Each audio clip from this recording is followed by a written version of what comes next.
Hello, fellow Azerothians. My name is Kerrigan Faye, and today is our first ever episode of Learning the Lore. With Dragonflight coming up, and dragon riding being one of the main features, I want to take a look at the only in-game content for the Dragon Riders of Loreth'Aran. So, travel with me to Bloodmist Isle, and more specifically, Wormscar Island. Both Bloodmist and Azure Mist Isle were Night Elven territory 10,000 years ago before the Sundering. The ruins of the once great city of Loreth'Aran border the northeastern coast, with most of the city's ruins being destroyed during the Cataclysm. Naga have infested the ruins, attempting to reclaim them in the name of their queen. With the ruins of Ametharan and Bashalaran in Darkshore, Morlosaran in Felwood, Tethrasaran in Desolus, and Ordilaran in Ashenvale, it is speculated that before the Sundering, these similarly named cities would have been located close to each other. But none of these cities held the same blessing that Loreth'Aran did. Ysera favored the citizens of Loreth'Aran and allowed them to become the very first dragon riders of Azeroth, bestowing them with her green kin.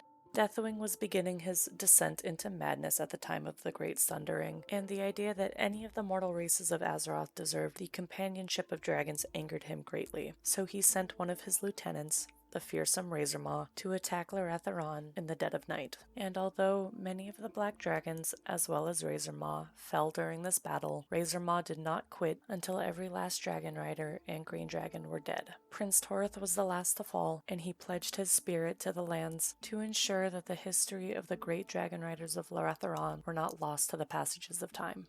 It fascinates me that even before Druidism really took hold amongst the Kaldorei, the Emerald Dragonflight had already bonded with the Night Elves.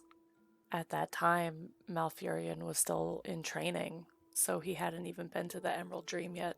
I hope that we may find scrolls or hidden knowledge about the people of Loreth'Aran in the libraries of Valdrakken, the capital city of the Dragon Isles. With his eternal watch over Wormscar Island, Prince Torith has seen the Owlkin from Ragefeather Ridge steal dragon bones from his land, disturbing the spirits of the Emerald Whelps who perished there. Upon recovering 8 bones, he muses about the creatures living in harmony with the land for thousands of years, finding it disturbing they were performing rituals with the remains. The fact that there are whelps on the island, I feel, is a significant sign of how much Ysera trusted this group of night elves, as dragon eggs are incredibly precious to the dragonflights and their respective leaders.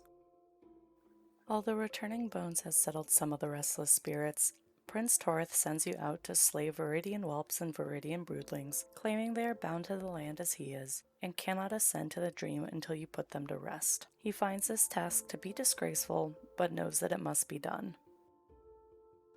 With his beloved green whelps finally released, Prince Torith's final request for you is to put an end to the undead spirit that led the attack on his people.